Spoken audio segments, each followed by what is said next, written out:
దేవునికి ఈ లోక పద్ధతులకు, ఈ లోక విషయాలకు బేరీజ్ వచ్చినప్పుడు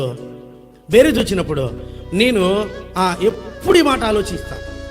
దేవునికి, లోకానికి, దేవునికి ఉద్యోగానికి, దేవునికి పనికి, దేవునికి నాటుకు, దేవునికి పొలానికి, దేవునికి ఏ విషయానికైనా రాని మనం ఎక్కడ మొగ్గు చూపాలంటే దేవుని వైపే మొగ్గు చూపాలి.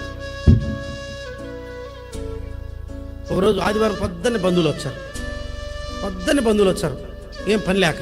ఆ రోజు ఏమవుతుంది, వాళ్ళు వండి పెట్టుకుంటా ఆదివారం మందిరం వచ్చి లేకంటే మందిరం అనేది లీస్ట్ ప్రిఫరెన్స్ ప్రేమని వారు ఏమీ పని లేకపోతే మందిరం.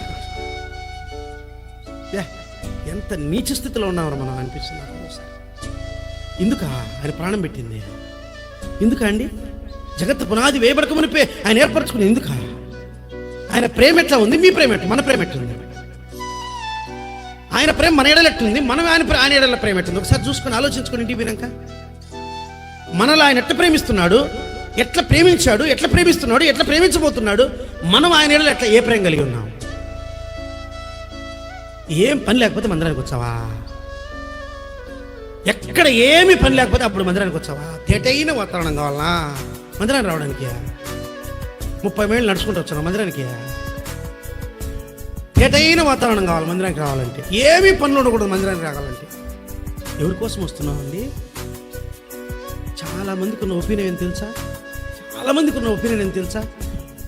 మందిరానికి రాకపోతే ఆయన ఏమన్నా అనుకుంటాడు? ఎవరైనా సేవకుడు మందిరానికి రాకపోతే సేవకుడు ఏమన్నా అనుకుంటాడేమో వచ్చాను.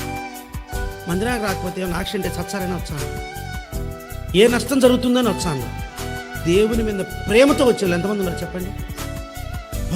తొందరగా పోవాలా.